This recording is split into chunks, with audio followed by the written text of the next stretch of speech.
Good evening, everyone. My name is Olesa Kromichuk. I'm the director of the Ukrainian Institute, London. We're an independent charity that champions Ukrainian culture in the UK and beyond. And it is my great pleasure to welcome you here tonight. I'd like to begin by expressing our gratitude to the British Library for partnering with us on this important discussion, on this event on culture as security. Next week, Ukrainians will mark the 4th anniversary since Russia started its full-scale invasion against Ukraine. Since February 2022, at least 263 Ukrainian creatives have been killed by Russia. So I'd like to ask you to join me in honoring their memory, as well as all of those killed in Russia's war against Ukraine and those killed in violent conflicts around the world, with a moment of silence.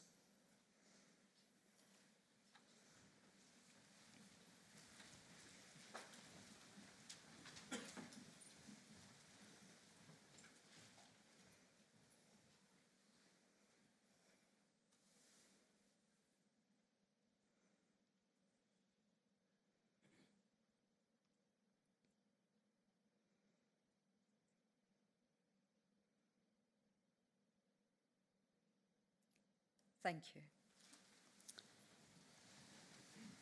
Moments of silence have become part of Ukrainian contemporary culture.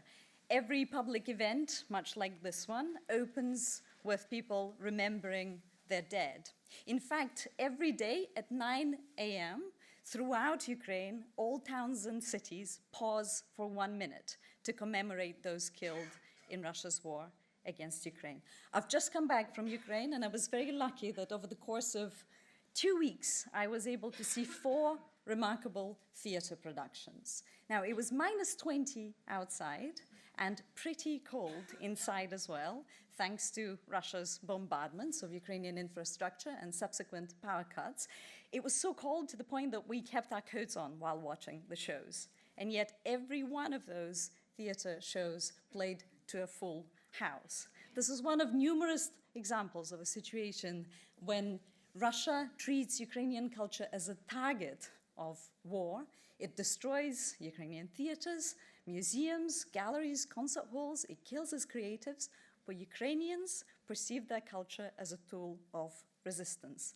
From the classics of Lesya Ukrainka, Ukrainian modernist, feminist writer, the giant of European literature, to contemporary war poetry written by Ukrainian servicewomen and men, Ukrainians turn to their culture as a reinforcement of their subjectivity at the time when the aggressor denies it.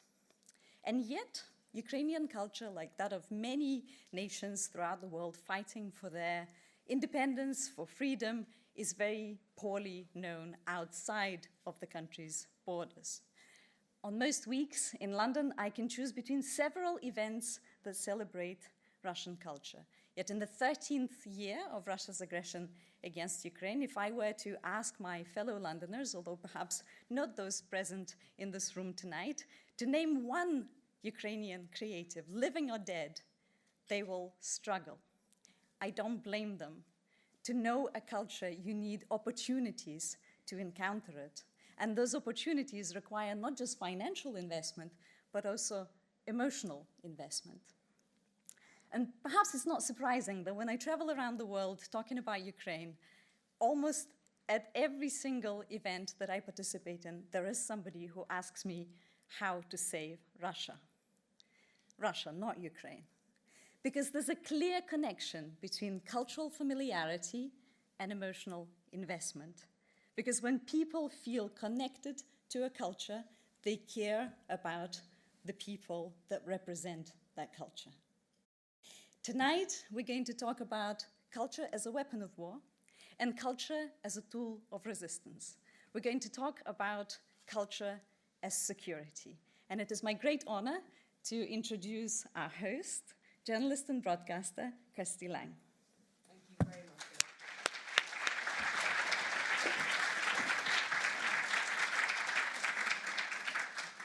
Just let you know, this discussion will last about 90 minutes. In the last 30, I'm going to open up to questions from the audience so you can take part. And you're welcome to join us for a drink afterwards. And all of my panelists will be signing their books. And as Alessia said, we're going to explore in this discussion how cultural narratives strengthen resilience, civic identity, and democracy, and what it means when a culture comes under attack. As we've heard, Putin's aim, and he made this very clear right from the start, is to deny the very existence of Ukraine, insisting that Russians and Ukrainians are one people. And it therefore stands that if culture is a critical target of Russian aggression, and then shining a light on it, like this event, bringing a wider audience, is an important form of resistance.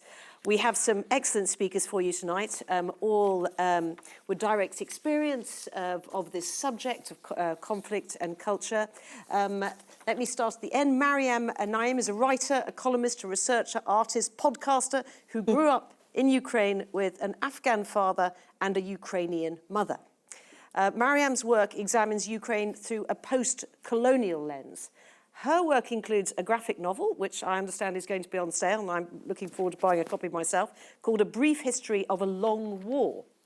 And this encourages readers to see the current conflict in Ukraine as part of a centuries-old imperial strategy by Russia to annex Ukraine and deny it has a separate identity. Mariam's writing has also appeared in a number of international publications, the New York Times to Politico and Der Spiegel. Next, we have Charlotte Higgins, who is the chief culture writer of The Guardian, contributing work across the paper on arts and the politics of culture. Now, most cultural writers and arts correspondents tend to stick very firmly to galleries and theatres in this country. But since 2022, Charlotte has taken herself to Ukraine. She's even learning Ukrainian. She's wearing a Ukrainian shirt. And she has reported on artists and the culture there. And her book, Ukrainian Lessons, Art in a Time of War, is going to be published in August, and I'm very much looking forward to reading that. And then we have Yassmin Abdel-Magied, who is a Sudanese Australian writer, a broadcaster, an award-winning social advocate who founded Youth Without Borders, aged just 16. Yassmin was born in Sudan, but raised in suburban Queensland, and is now based here. I should also say that Yassmin is a mechanical engineer who's worked on oil rigs. She's a racing car driver. I'm not making this up. I've got range. I've got range. I'm not finished. And she's a boxer. Respect. Okay. Her book of essays talking about a revolution came out in 2022. Again, it'll be on sale here. And her debut novel, At Sea, is going to be published in May this year. I can recommend watching her TED Talk about unconscious bias, which has had 2.8 million views. And she's also created a website called Eyes on Sudan, and a free open source digital archive for Sudanese collective memory. I'm going to ask the same, I guess, opening question to all of you, but starting with you, Mariam, how does culture matter in the context of a full-scale war? Because, I mean, you know, isn't arts and culture something you deal with afterwards? Yeah, so I'm kind of a bit annoyed when people treat culture and security like they exist in two different words. I think it's strange to think about that you can distinguish culture and security from yourself or from society. But I think that's nice when you talk about this in theory, but on practice, I remember it was July 2022. It was my first time I came to Kyiv after a full-scale invasion to visit my brother who was injured during the war. And I met with my friend. And he gave me something. He told me to carry it all the time with me. He said that this is something that you might need and that can actually save your life. So I'm carrying it all the time. And this is actually here as well with me.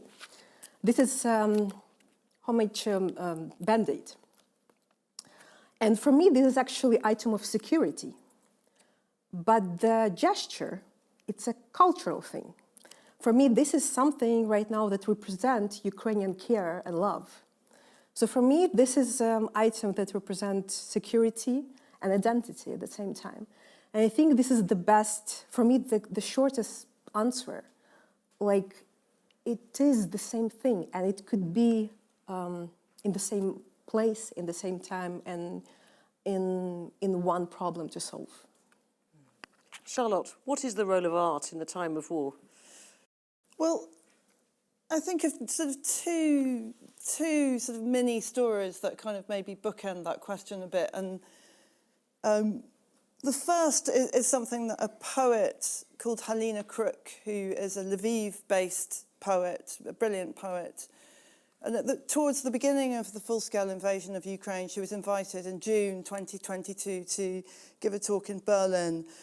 It was an extremely intense, terrifying moment in Ukraine's history, and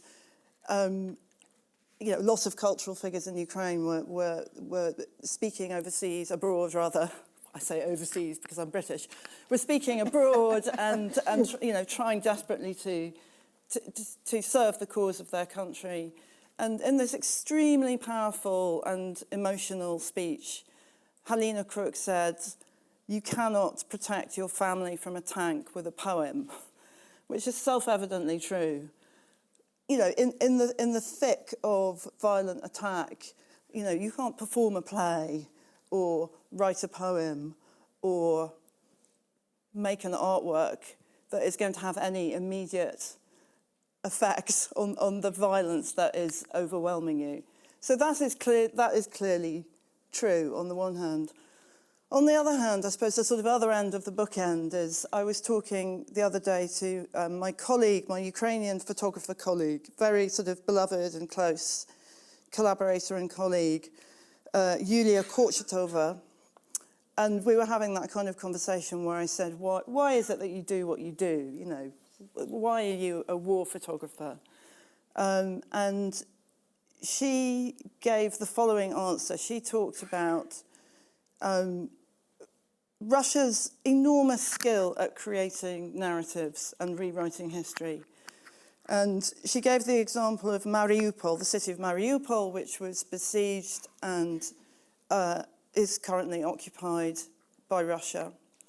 And how the story of this city is being rapidly retold and falsely told by Russia.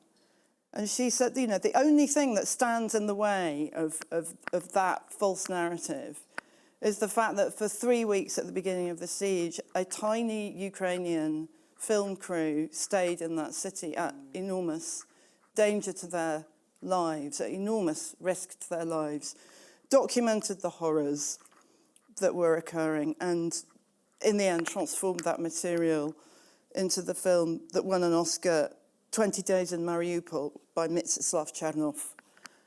And that is what culture can do. In the end, culture can tell the truth. Culture can, it can in fact both tell lies, but it can importantly tell the truth. And I think in the middle of those two extremes lies, for me, the whole world. I'm an outsider to Ukraine, of course. I didn't know anything about Ukraine until 2022. The way that I have come to begin to understand something about Ukraine, to sort of flesh out the map of Ukraine for myself, is through art, is through literature, is through playwriting. When Alesia mentioned the plays she'd been to see, I know for a fact that one of the plays was an extraordinary play by a young playwright called Alina Sarnatska, who is currently writing the kind of plays in Ukraine that no official narrative, and in fact no journalistic narrative, would ever come close to. She is telling uncomfortable and difficult and grievous truths about what it's like to live in the complicated landscape of a war. And I do believe that in some sense that creates, exactly as Alesia described in her introduction, that does create the basis of beginning to think about security, because it's, it's fleshing out, it's thinking of the people of Ukraine, or as it were, Sudan, or anywhere, as people, as individuals. And it is human empathy that, in the end, creates, I think, the basis for security. Well, creates solidarity. It's solidarity, even though the tank will not be stopped by your poem. Yassmin. I think firstly, I just wanted to thank the Institute and Ilse for having me here as part of this conversation, partly because I think, as someone who's Sudanese, as someone whose family has been directly impacted by the war in Sudan, we often have conversations about Sudan very separately to lots of other conflicts that are happening around the world. But I think when Ilse and I first met and we sort of talked about our experiences as peoples from places that were misunderstood in lots of ways, there was a lot of resonance. So I guess I just wanted to thank you for allowing me to be here. And to come to the question of culture and security, I mean, what does it mean to be secure, right? What does it mean to have security? And I think for me, I think about safety. And I think about what it means to be safe. And then I also think about, I'm primarily a writer.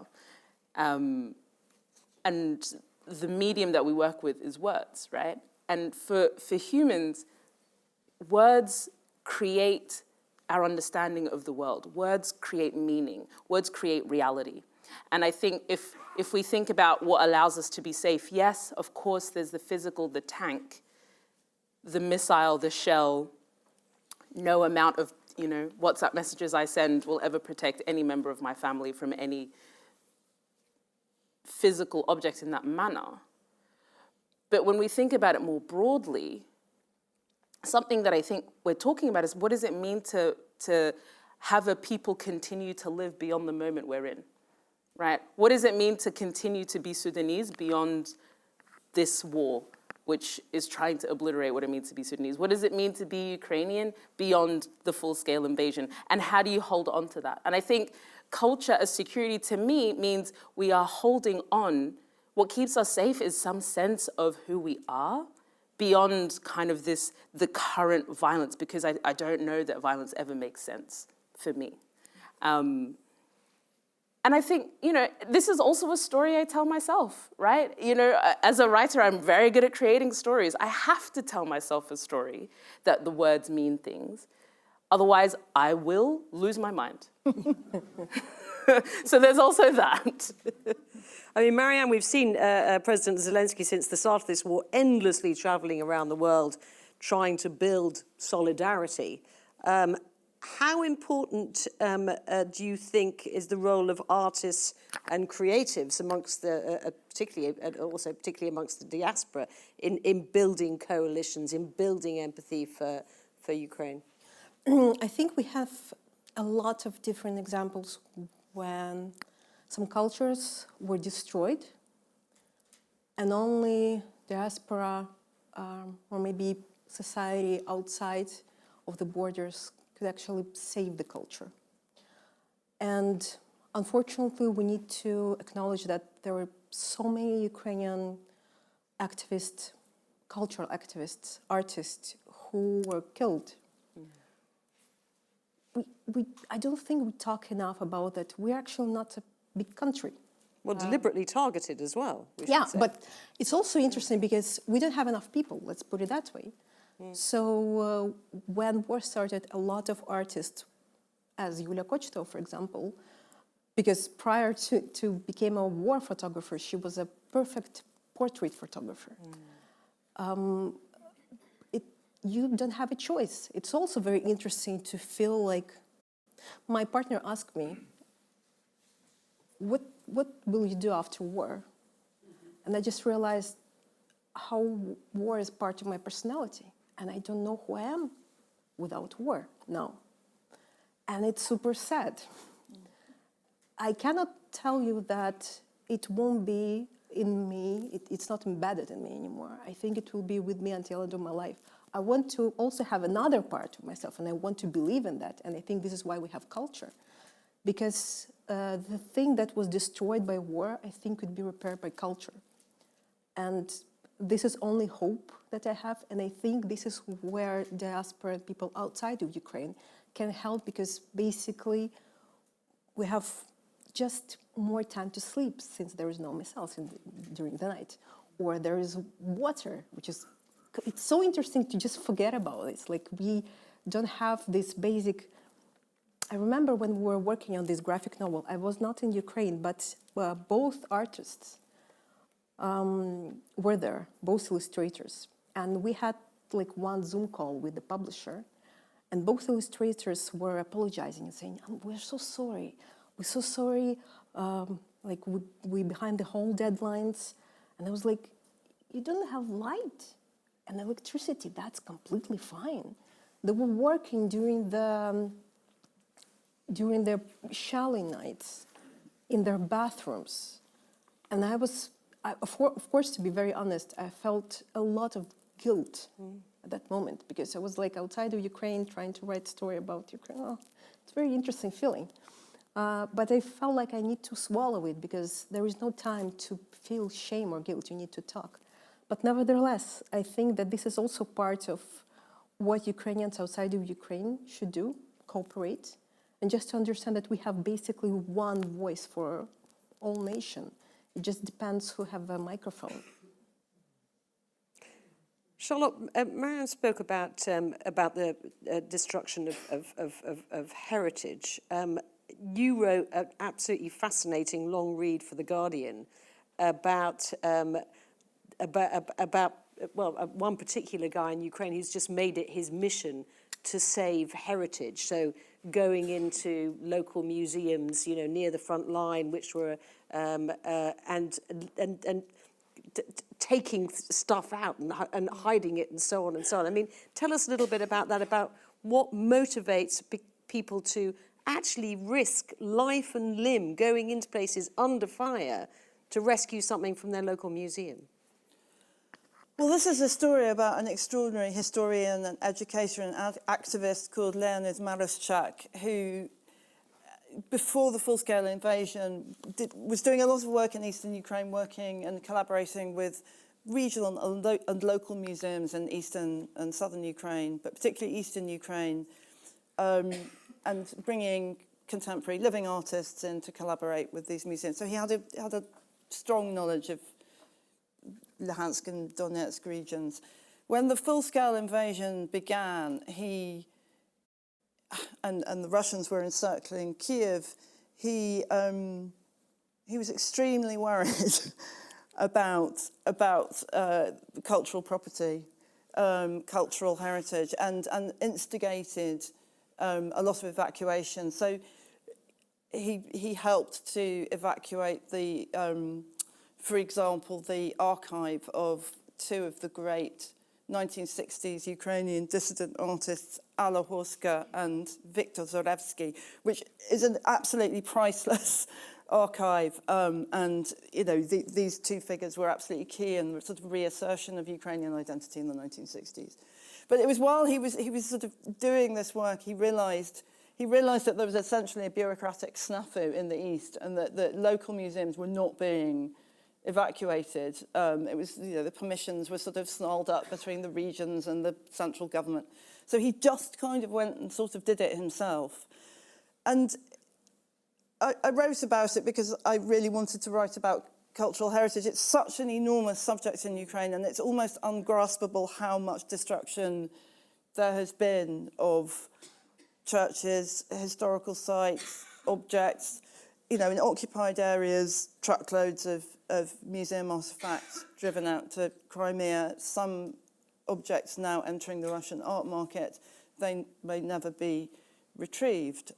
Just as, I mean, I'm afraid looting of art is a fact of war, going back to the, you know, the origins of war and the origins of humans.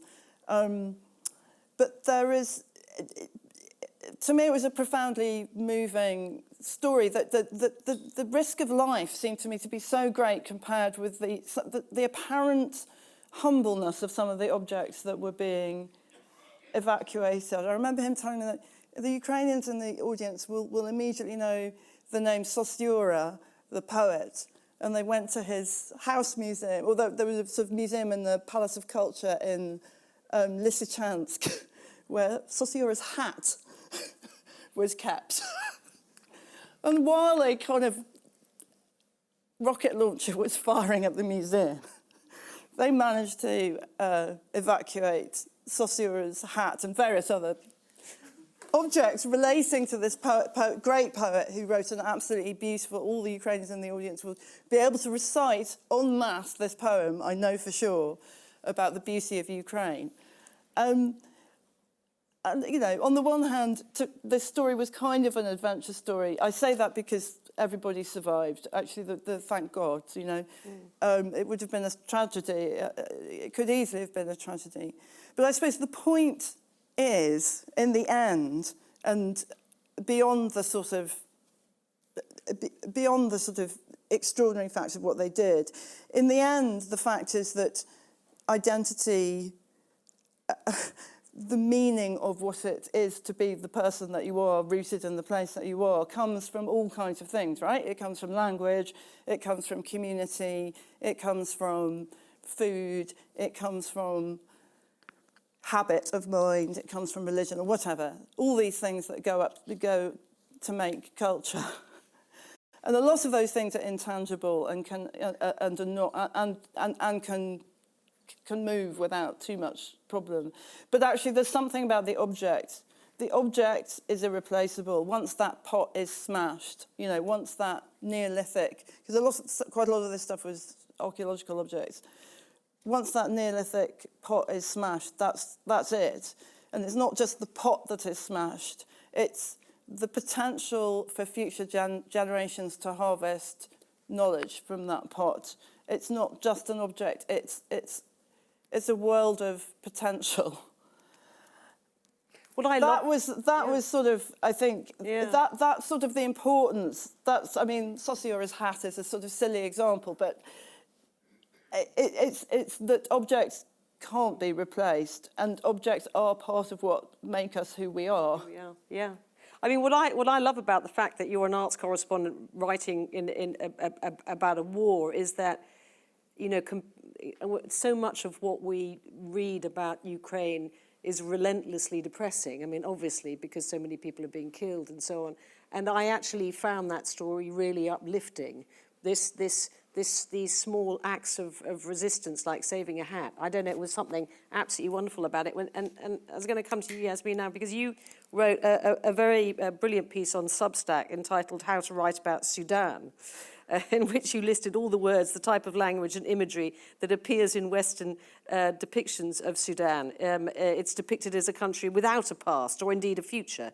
I mean, tell us a little bit more about that, because we, you know, I mean, I feel for my, you know, colleagues, because it is difficult to write about that kind of thing when so many people are dying. But as Charlotte's demonstrated, it is also vitally important that we read about that. Yeah, it's interesting. So I recently did I published a book for young readers, right, for like young teens. And so I did a school tour. And I went to like 20 different schools all across the country. And I would ask them, A, do you know what continent Sudan was in?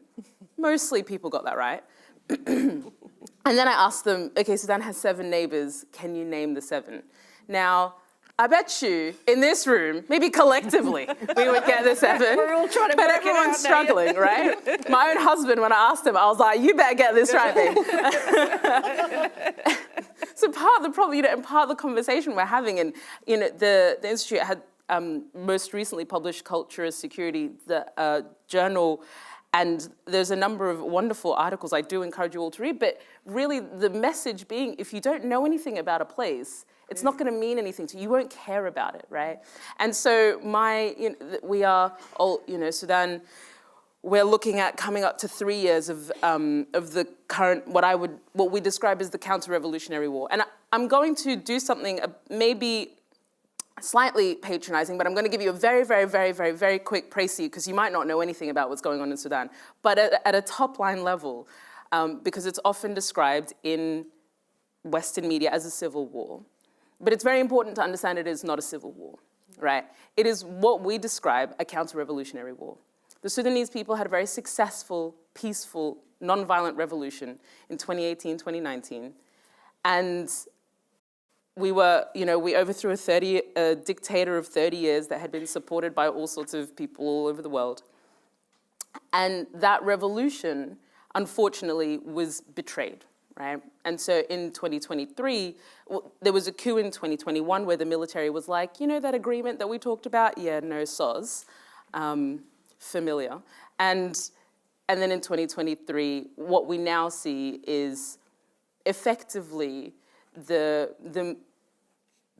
traditional armed forces and the militia who are backed by a variety of different interests and states around the world. I mean, Russia's one playing both sides, as an example, punishing the civilians for the audacity of hope, right? Punishing the civilians. It is a war that has no other purpose but to punish civilians for wanting their own rule, civilian rule, right? And the reason I say this and the reason I sort of think it's important to kind of make clear is because whenever you do hear, why I said how to write about Sudan, because everyone says, it's a forgotten war. And I'm like, bruv, I ain't forgot. I'm sorry, maybe you forgot, but that sounds like a you problem, not a me problem, right? I've been remembering. But also it's talked about as a civil war because that makes it easy. Oh, those people fighting amongst themselves, those barbaric Africans, they can't, God, so sad,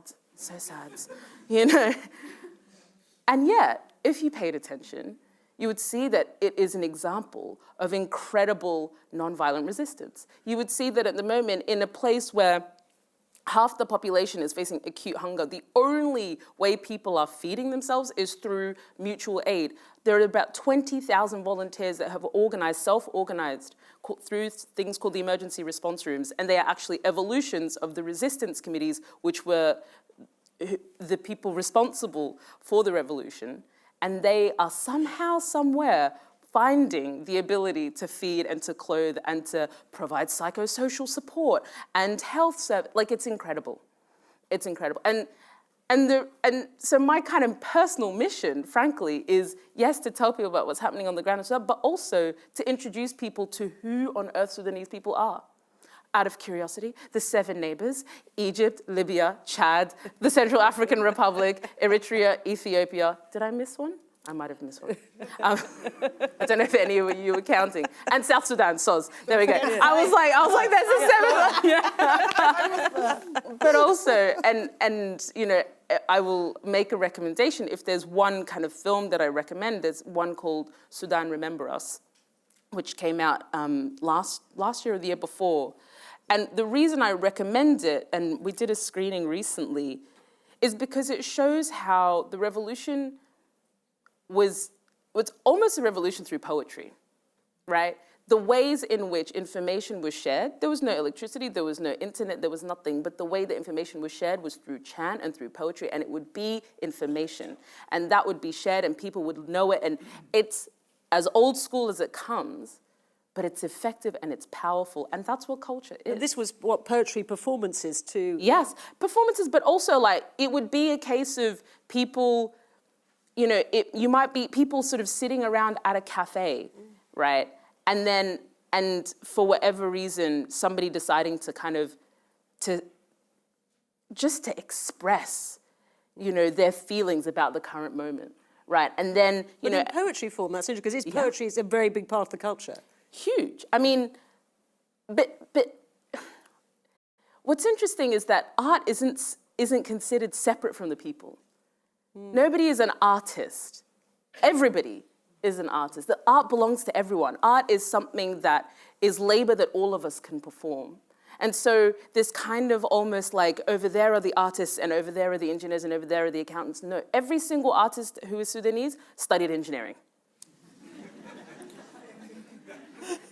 Because it's not, these are not seen as separate things. And I think that's really interesting to think about how, when culture and when production of art and poetry and so on becomes so part of a people that it is not a thing that is separate. It's not a thing that is professionalized, but it is part of who you are. Who you are. Reminds me of Ukraine, actually, honestly. A colleague of mine who I think hasn't been to Ukraine for many years just went and came back, and she said she's Scottish. She said, It's like Scotland and Iran. Everyone's a poet. And there is something. There is something to that. I mean, Mariam. I mean, I should that you. But you know, everyone's got 3 jobs in Ukraine, and one of them's DJ or poet. I mean, am I wrong? I mean, I'm not sure about poets, but we are very good at stand-up comedy. And you know, our president as well. So yeah, our sense of humor is like, it's super dark, but you know, it's very dark. It kind of gives you very nice like silence in the room. And there's loads of stand-up comedy carries on, doesn't it? I mean, yeah, I remember, like I was on one. Oh, that was funny. I decided to like torture myself because it's also my hobby. You see, I'm good at this. So I decided to sit in the front row, like, you know, and... At a comedy show? Yeah, right now that happened. And I will try, oh my God, I will do the worst. I will try to translate jokes. Oh my God, okay, I will try to use my English. So, anyways, the stand-up comedian, Anton Timoshenko, he asked, like, the audience, and it's Ukraine, like, you know, Kyiv, air alerts, all of that. presumably nice you're in a basement somewhere. Or No. No. Ukrainians are No. Okay. It's for journalists who come outside. Like, even if you go to Ukraine, you're like, yeah, we can go to corridor. Like, that max we can do. I remember when I was first time and there was like air alert and I was a bit scared. I was at my friend's house and my friend was like, oh, you're so stressed. And he went somewhere and I was like, what's happening? He's coming back with a chocolate bun and I was like, there's like rockets there. He's like, yeah, but you were so stressed. I was like, oh, that's fine then. So no shelter. So anyways, and he was asking audience who is going to the shelter. Like every time there was like missile or something. And everyone started to laugh.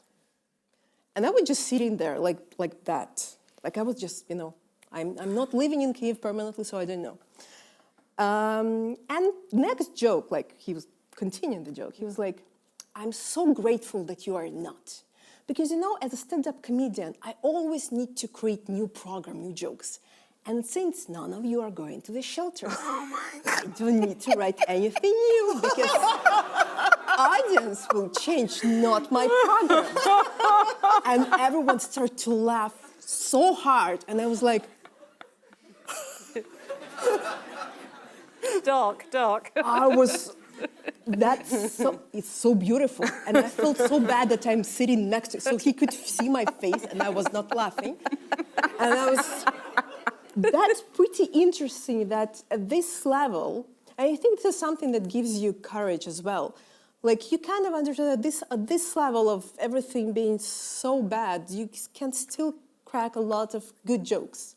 The problem is that every time someone trying to come to Ukraine and understand this, I think it's too dark right now. And it became kind of different language of dark humor, of like, I don't know, yeah, there's, sorry, there's a lot. And I want to ask you about something else actually, which is that, I mean, Charlotte sort of said, you know, look, before 2022, you know, like most Brits, she had very little concept of Ukrainian culture. But you've actually written about how when you were growing up, you had very little concept of Ukrainian culture, that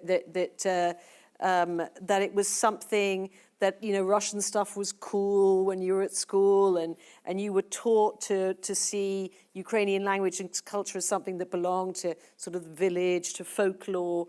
I mean, tell us a little bit about that and how that changed for you.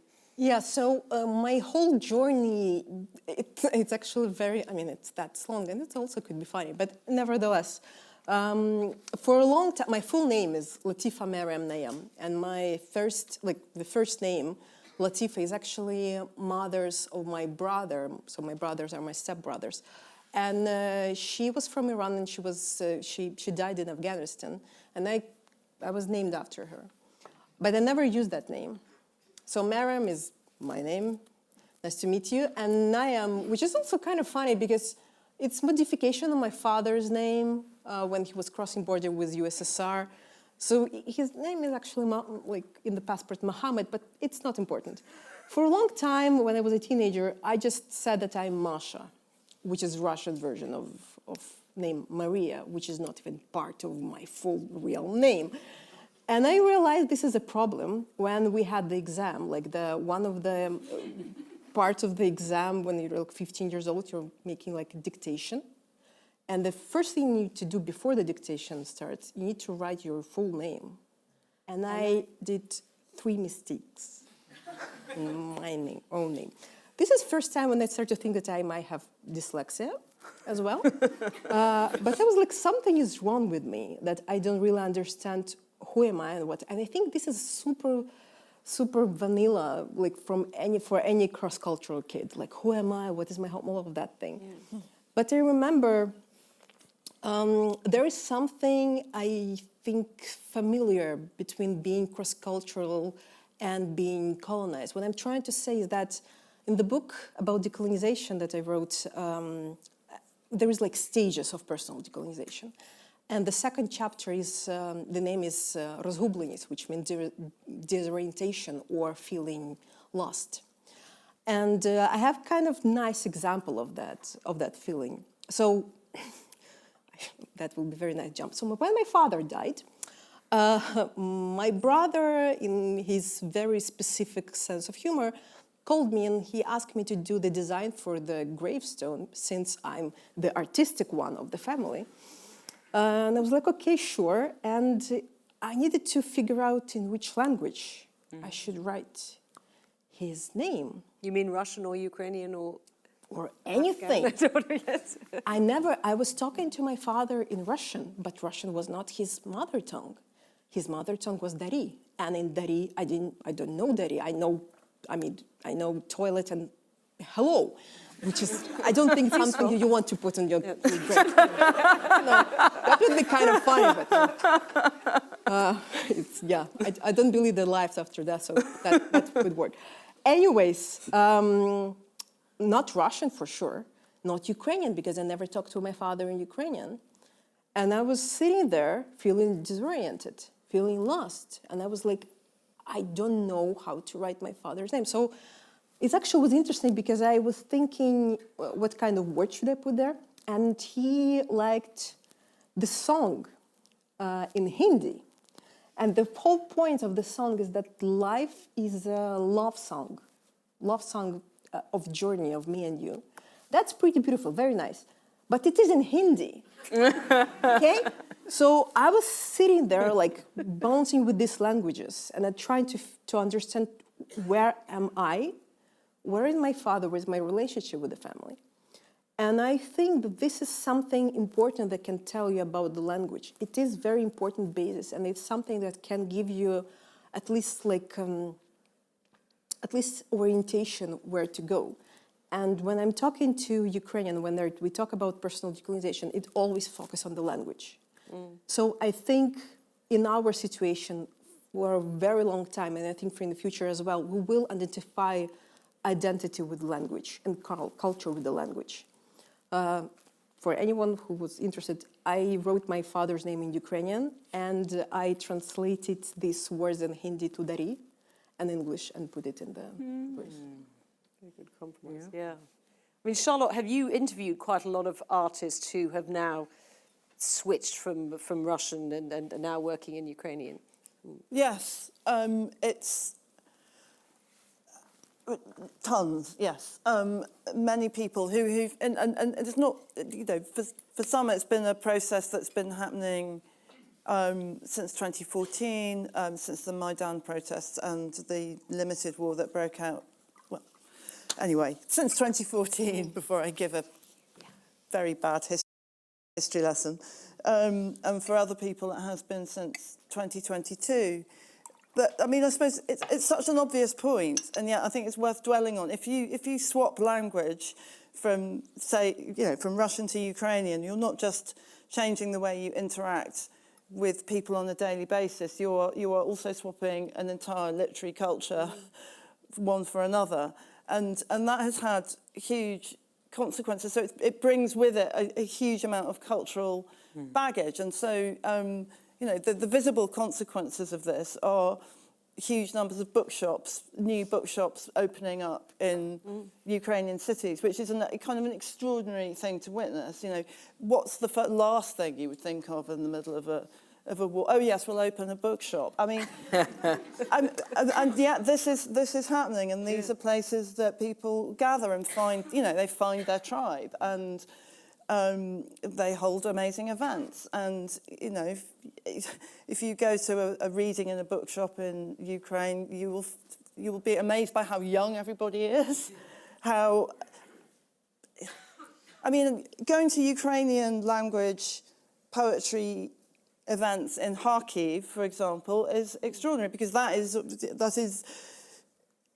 it's a Russian-speaking city, I suppose you would say, but a lot of people have switched in language in Kharkiv, and there is an extraordinary sort of Ukrainian language-based cultural community there.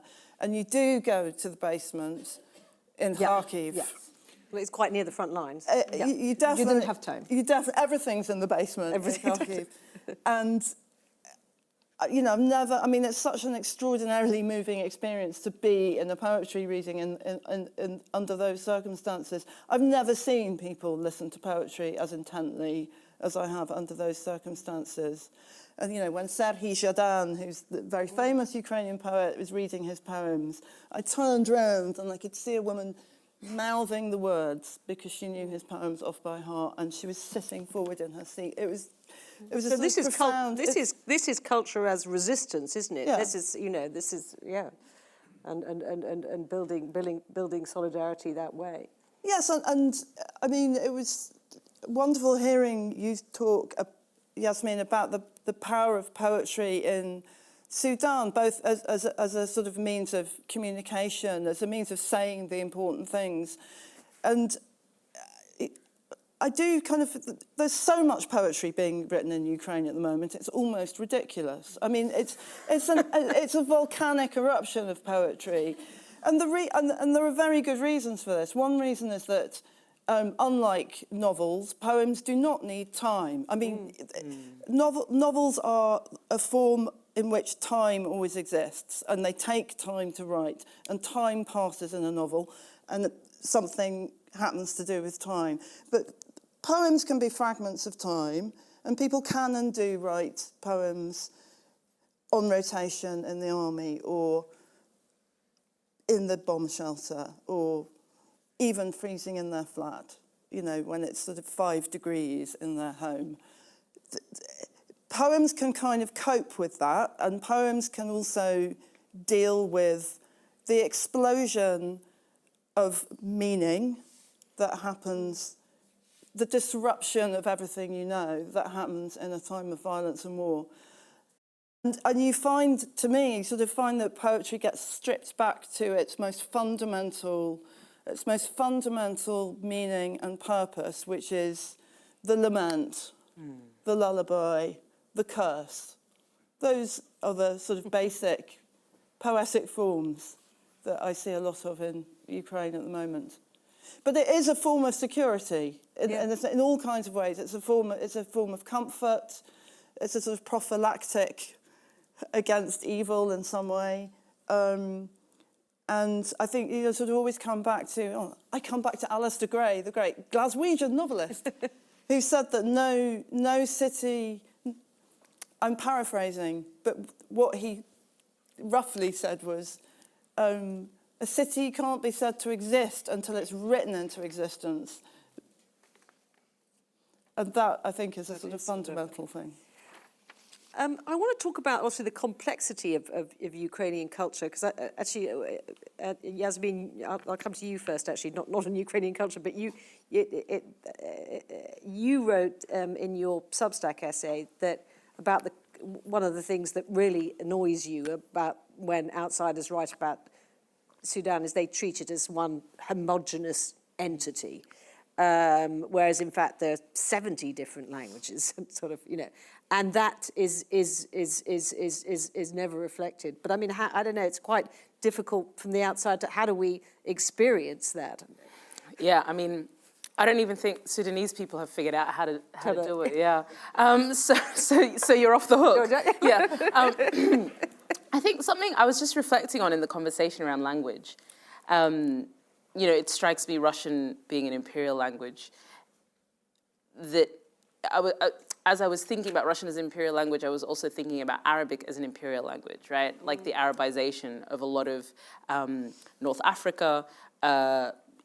Sudan is kind of northeast. We're working, the borders of Sudan are a construct, right? So, which is why it is a place that separated, South Sudan, ceded from the north, like 15 years ago now. But I don't have any other language but Arabic, right? And I think I was lamenting sort of as I was listening, because I think this is a thing that Sudanese people are grappling with. If you come from a particular tribe, maybe you did get to learn the indigenous language.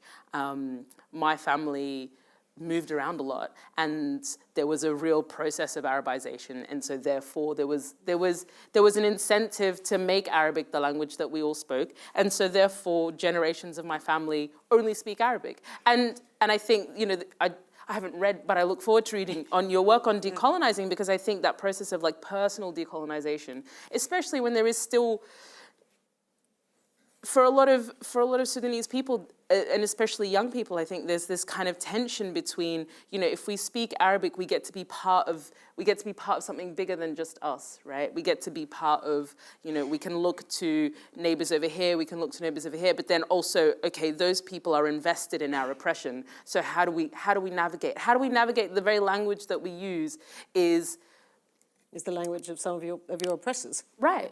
Yeah. I speak English, right? I speak English, but I actually don't, I speak 2 imperial languages, Arabic, English, and French. God forbid, I've got them all. So it's not great. What do I do? Yeah. I think, and I don't know. But then part of me is also like, if I'm in the context that I'm in, not sitting in Sudan, kind of grappling with these challenges, because they are very live, then how do I then kind of, is there a way that I can subvert? Is there a way that I can co-opt? Is there a way that I can use the language of the colonizer, the imperial, in order to somehow flip it? It is different, I think, to the Ukrainian situation, definitely. But it is something that I'm seeing is super live, because, as you say, language is so tied to identity. And if the way that we understand the world, if the way that we make meaning is literally through a filter that is somebody else's, what impact does that have? I can't remember your question, but I heard that. No, don't worry. It was very interesting. I don't want to say, Mariam, you said on Instagram a couple of years back that... Oh, wow. You're stalkering me. Not on Instagram a couple of years ago. That is the cancel culture. That's like... It is stalkery. It is stalkery, but...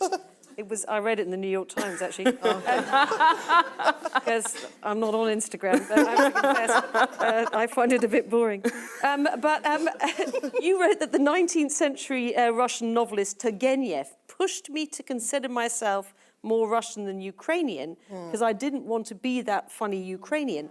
Now, I am funny though, but yeah, not that funny. You are funny. But this brings me to a point that as somebody who kind of devoured 19th century Russian literature when I was younger, and was a huge admirer of writers like Turgenev and then later and Bulgakov, I find myself very conflicted. So recently. There was a Russian film adaptation of The Master and Margarita, Bulgakov's famous novel, which I really love. And I found myself standing outside a cinema, actually it was in Vienna, because it's not been shown here, kind of thinking, seeing it on, I was like, okay, I'm gonna go and see that movie. I really want to see it. And then kind of thinking, I don't know, I feel a bit guilty. I'm sort of like, but it is one of my favorite novels, and having very, very complex feelings about whether I should be consuming Russian culture with this, by going to this film. What would you say to somebody like that who's, what would you say to me? Should I have boycotted that film? I went to see it, by the way, so... Too late.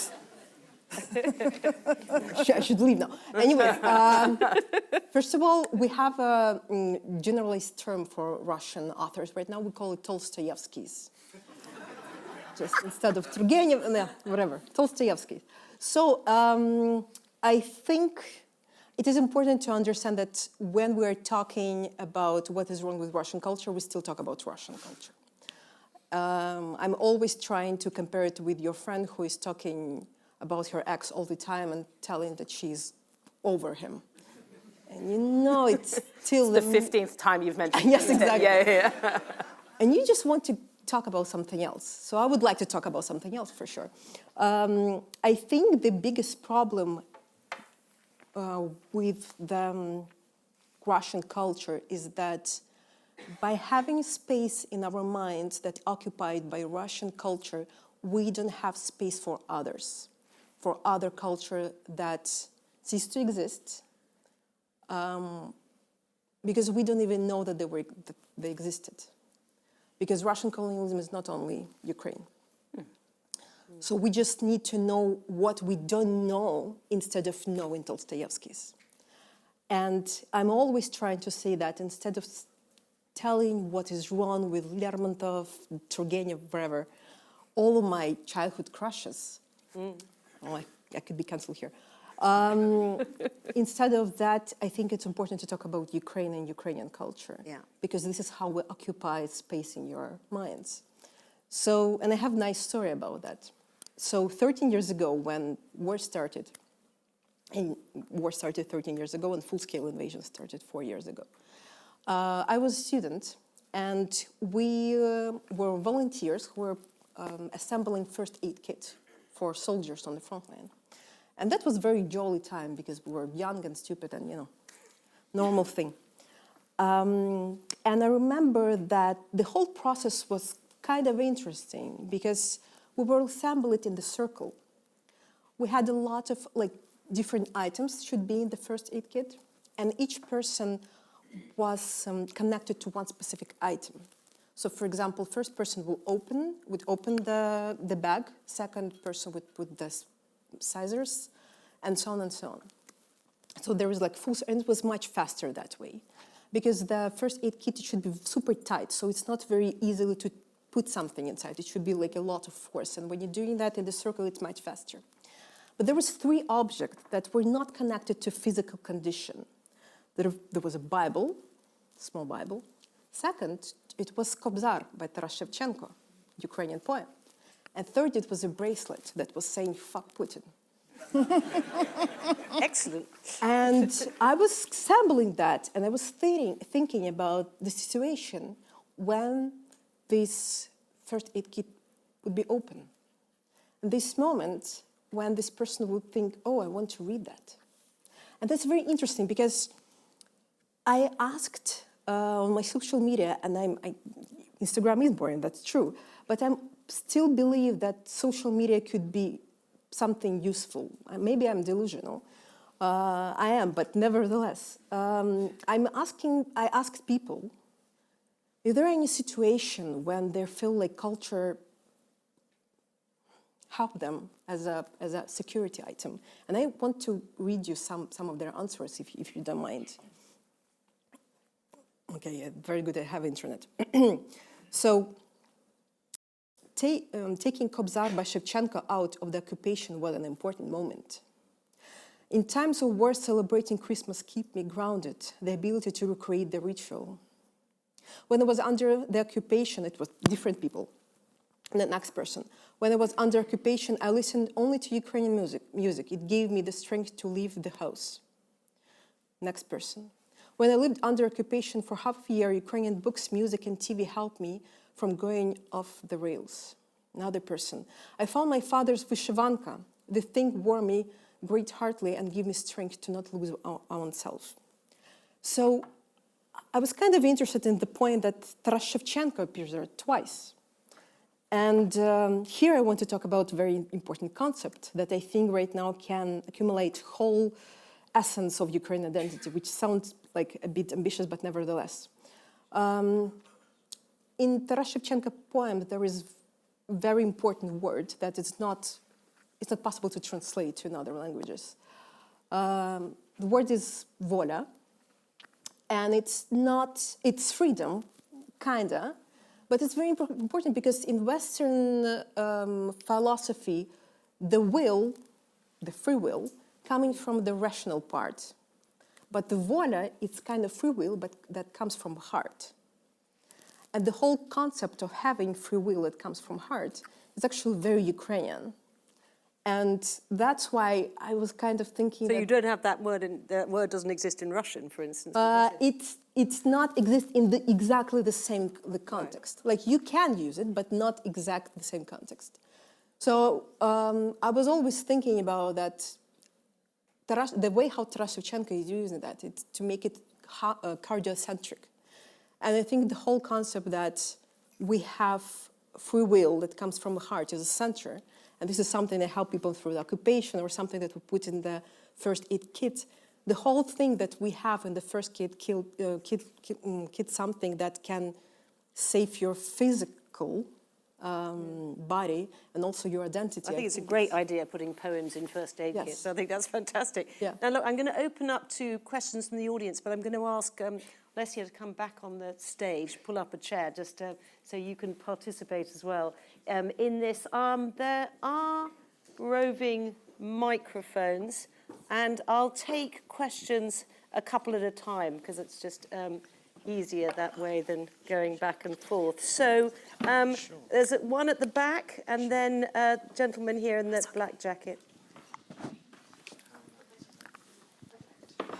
And then I'll take a third question from the lady here. Yeah. Anyway, one at the back first. Hi. Thank you so much. That's really interesting. You actually answered a couple of my other questions throughout the last 2 questions, so thank you.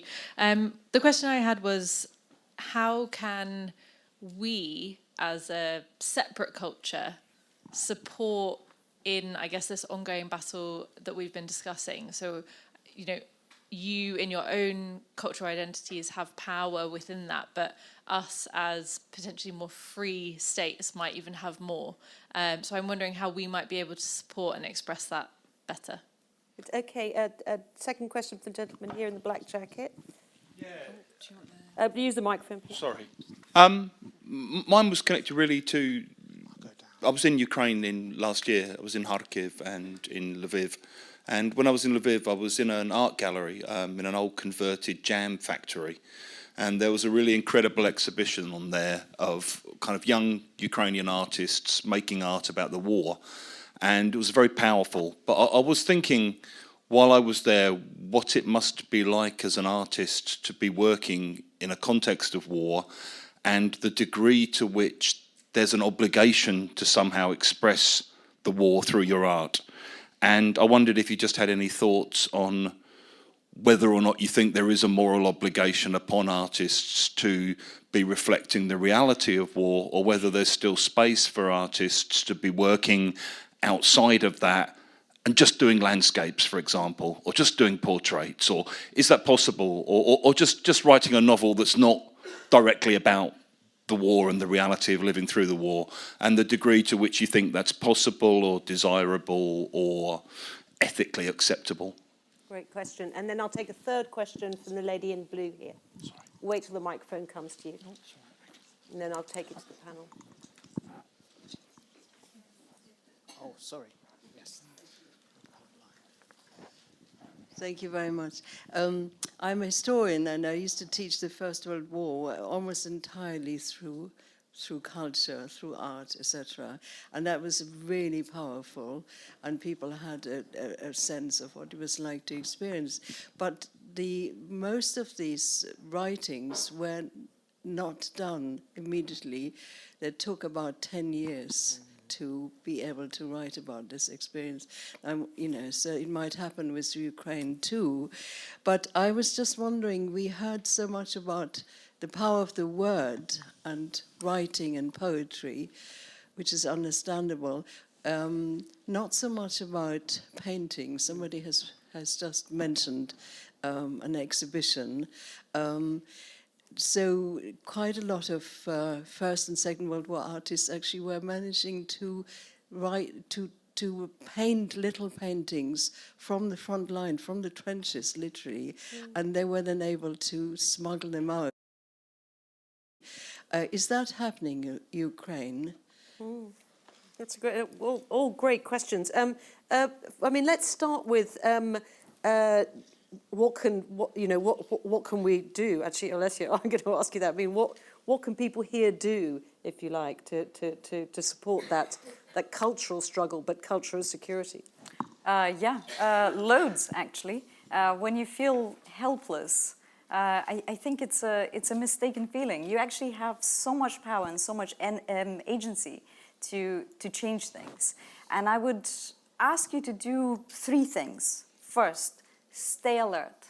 It's difficult, not just to Russia's war against Ukraine, to those conflicts around the world that fall off our radar as soon as the headlines disappear about them. Stay alert.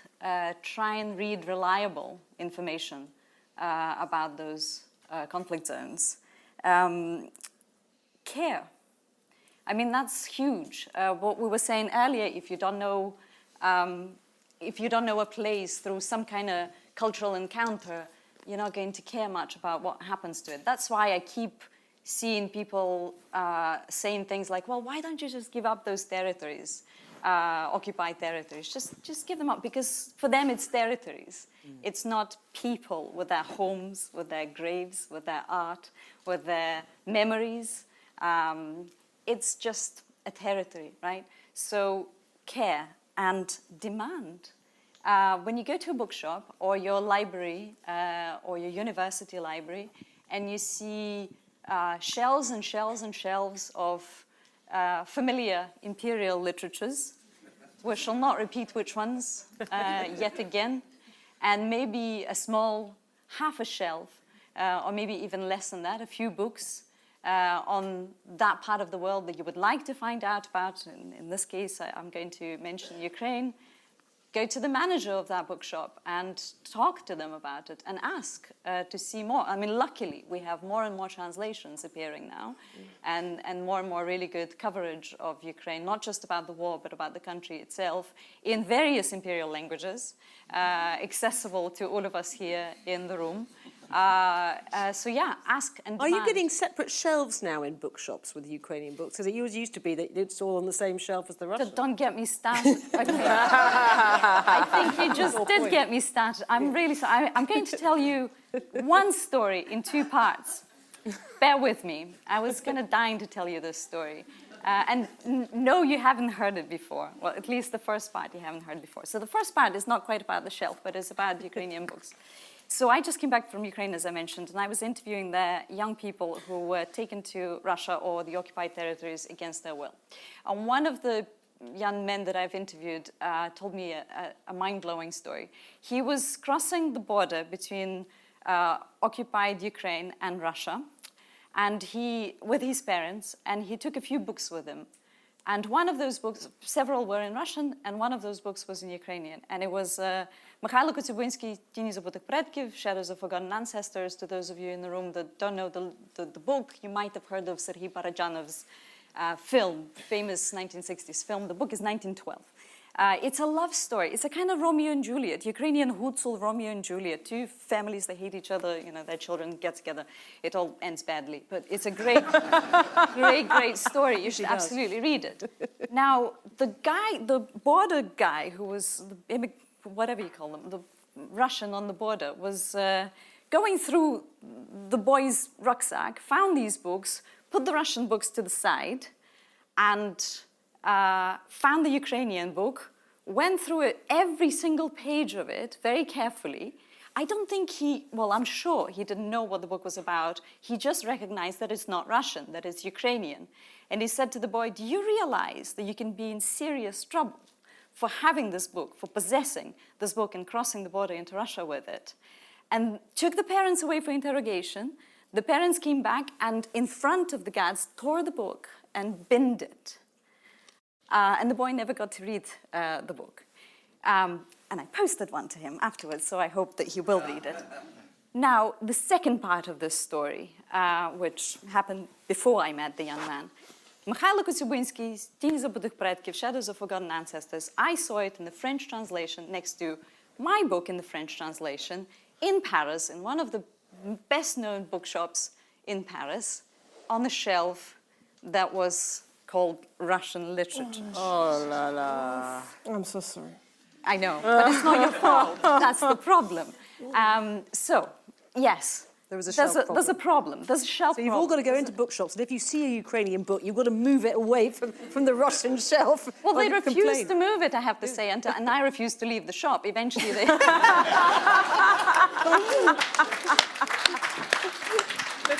Yeah, we have a shelf problem. We have a shelf problem. I'm going to come to the second question, actually third, but I want to ask about the painting. Charlotte, have you seen much? Yeah, there's a huge profusion of visual art, and yes, people are making because this is an army of civilians.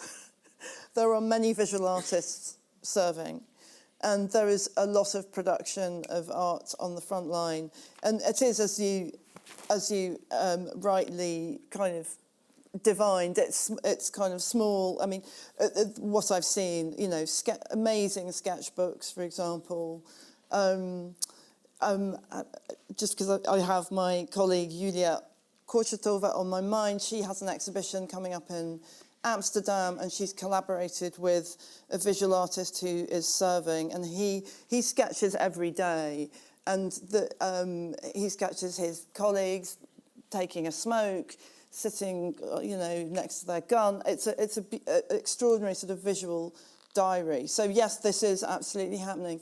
In Odessa Museum 18 months ago, I saw a really touching exhibition by a soldier who sadly had been killed, who had been a botanical illustrator, and there was a posthumous exhibition of botanical drawings he'd made at the front.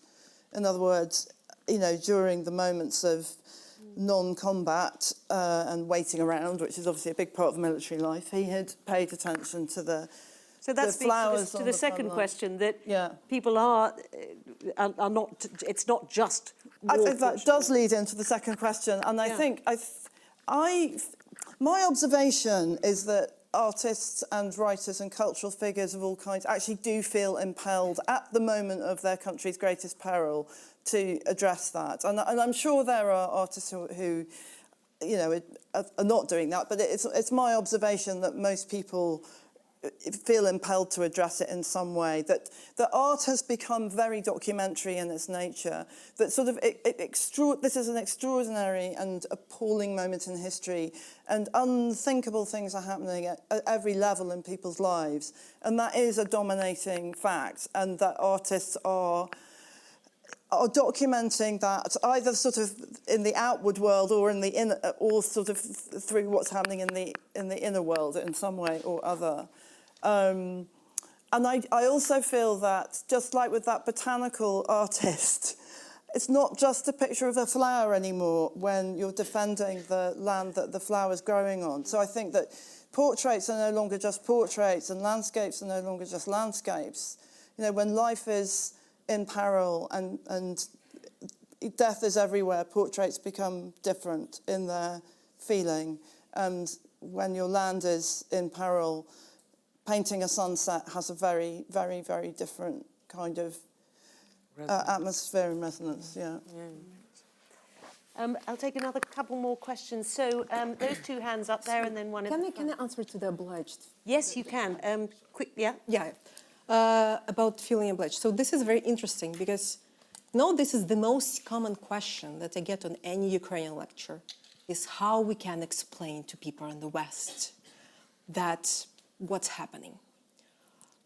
What is the better language to explain that? And I'm always trying to say that I feel like all Ukrainians outside of Ukraine feel obliged to explain everything. Like, if I won't explain, or if I won't be able to explain to this random person outside of the street what is happening, my family would die. And this is the reason why me, as a UX designer in an IT company, I started to write something in English because my brother was on the front line, and I genuinely had this feeling that if I don't use my B1 level of English, he might die. And I remember the day when he got injury and he lost his eye and part of his brain. There could be a good joke about siblings, but I won't make it. Thank you. Mariam, you've gone a bit dark. You've gone a bit too dark for the UK audience. I'm so sorry. I mean, we still crack this joke inside family, so it's fine. I was sitting there and I was thinking, should I write now? Like, what is the point now? And I feel like I'm always saying that to Ukrainians, that the only thing that we're obliged to do right now is to survive. And I don't want any Ukrainians to feel that this is our job. I want us to talk only when there is ears willing to listen. But to be very honest, right now I'm here and I'm talking to you not because I'm scared, it's because I actually have a hope. And I think for me, writing, talking is an act of hope. So I don't feel like it's about being obliged. I think it's like this is the way how we hope. Thank you. So, lady with the microphone there. Yeah, thank you. Thanks a lot. I'm really, really happy to be here today, and I'm absolutely feeling good that this evening is not the Olympics of pain, as Mariam wrote in her book. Yes, we are not comparing something what happens to Ukrainians or to Sudanese people, though probably in each diaspora there are people who could say that, even if it's not forgotten, that the war is overlooked and underreported, and this brings a lot of pain, and it actually makes us willing to do something about it. I'm really happy to see Yassmin here, and this makes this discussion really interesting and absolutely on the new level. I must say that there is a growing interest to Africa within Ukraine, mostly because Russia is Sorry, trying... do you have a question? It's just that I've got I have a question, sorry. I'm aware that I've only got about 7 minutes left. Sorry, so the question to Yassmin. So if speaking about explaining Africa and Sudan to not only to Ukrainian, but to any other foreigner, what would be 3 main things you would mention? And another, like, we understand this is, oh my God, like a lot of years of war in Ukraine already now, lots of years of war in Sudan. What keeps you going? What's your inspiration? Well, what's your movement? Okay, question down here. Thank you so much, first of all, because I forgot that you have been speaking in English, not in Ukrainian, honestly speaking. And I'm the luckiest person. I was in Sudan and I'm from Ukraine, so double winner. Wow. My comment is regarding painting, as was mentioned, but I also want to pay tribute to our sports culture. And during Olympic Games, as you see, our sportsmen find the opportunity to be sportsmen and to fight for medals, but also to be human and to remember that this is a war and they have courage to do it. My question is very, very personal. I'm from Odessa, and it's a special city in Ukraine, let me put it this way. And when from rational perspective, when I see that some monuments like Pushkin or Bulgakov are destroyed, I completely understand why it's going on. At the same time, I feel guilty that it's shame for me because it's part of my city identity. It's symbol for me, first place of my first kisses, I don't know. And I feel guilty that I don't want this to be destroyed because I don't relate it to Russia culture, I relate it to my city identity and my childhood. So what is the most sophisticated way to approach this? Good question. One last question, and then I'm going to go back to the panel and we've got to wrap up.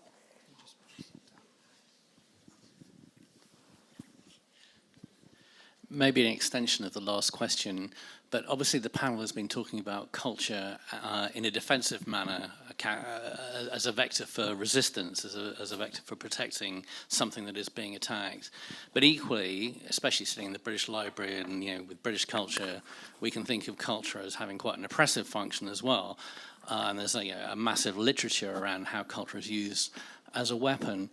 in a world that is becoming, especially in Europe, increasingly nationalistic and polarized, and even the panel talking about sort of culture, the discriminatory nature of culture, are there lessons that those people who've been on the receiving end of oppression in this kind of context can advise everybody else getting worked up about culture, potentially in an offensive sense, should be thinking about, or that as a community we should be thinking about, that life is a little bit more complicated maybe than somebody's attacking somebody else. What should we be watching for in culture, maybe being weaponized in some way? Yeah, all great questions. Okay, so first question to you, Yassmin. I mean, there were two questions in that really. Well, it's sort of it's what keeps you going, and Three things. and three things that we should. Yeah. So I think on Sudan, what I would say is, one, to understand that it is a war against civilians and not a civil war. So it's a war against civilians, and I would say a punishment for the revolution. So that's number one. Number two, what do the people want? Very simply, they want civilian rule, and they want the military back in the barracks. And I think I'm just going to leave you with those things, because I think that if you can understand that, if you can understand it's a war against civilians, it's a counter-revolutionary war, and what the people want is to have civilian rule and the military back in the barracks, honestly, we'd all be very happy. You know, that's and presumably outside powers to stop meddling. Well, in order for any of that to happen, everyone should get the F out of our backyards, as it were. I would love to have never had to leave Sudan, you know? I would love to have, my parents took me as a young child. I was born under curfew. The story goes that my mum was like, ouch, ouch. Ouch, ouch, sorry, that's a very rude representation of Labour. Sorry. If only. Yeah, if only. My mother was like, I'm going into Labour, and my dad was like, we're not going to the hospital because there's men with guns outside. And she's like, I'm going into Labour, I do not care. And they pulled me over. They pulled the car over, and my mum was like, my dad was like, anytime we get pulled over by a gunman, just scream.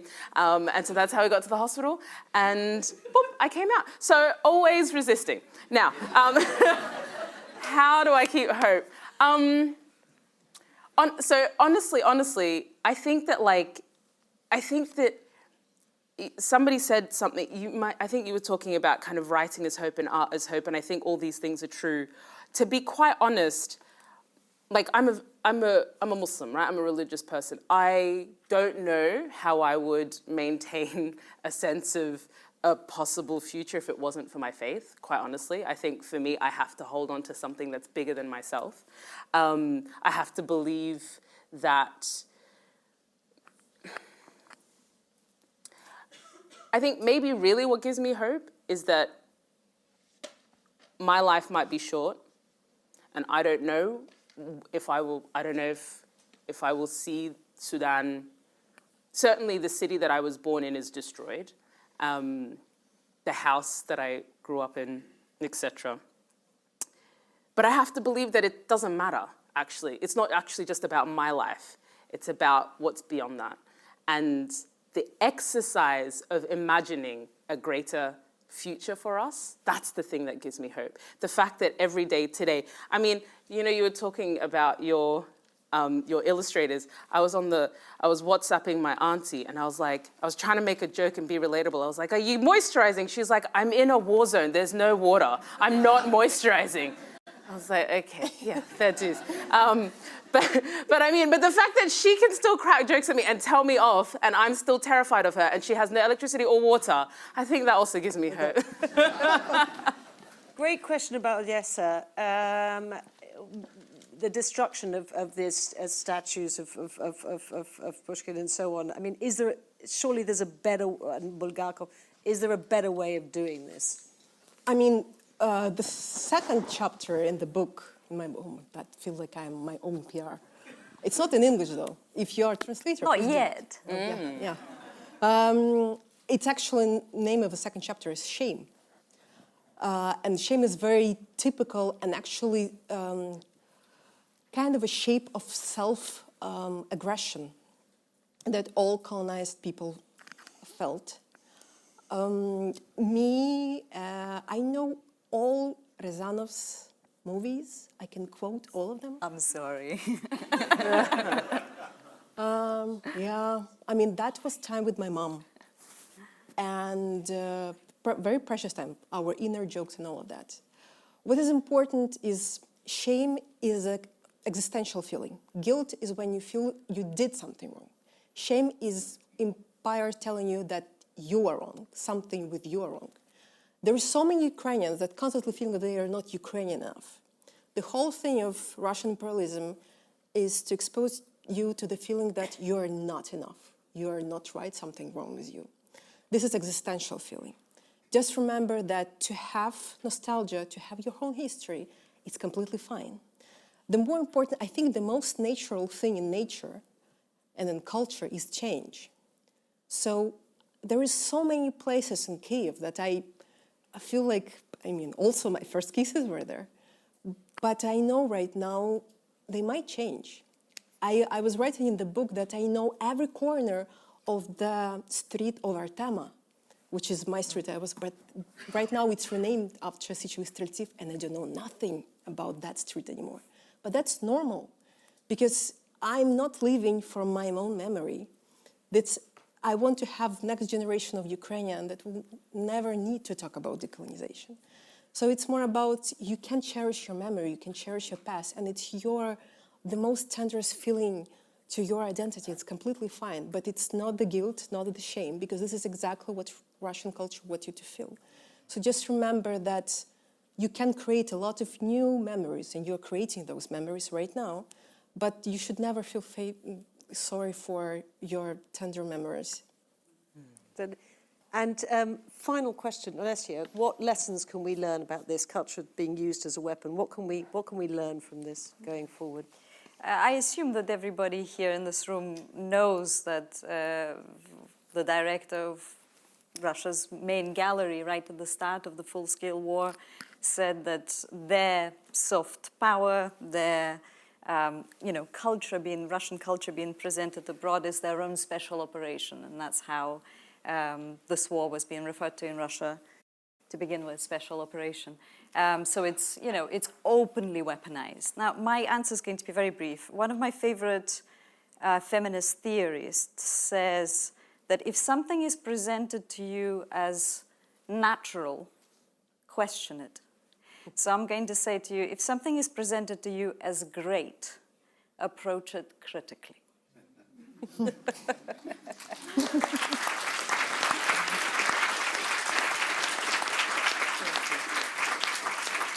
I want to thank all of... Sorry, did you want to... No, I just said thank you.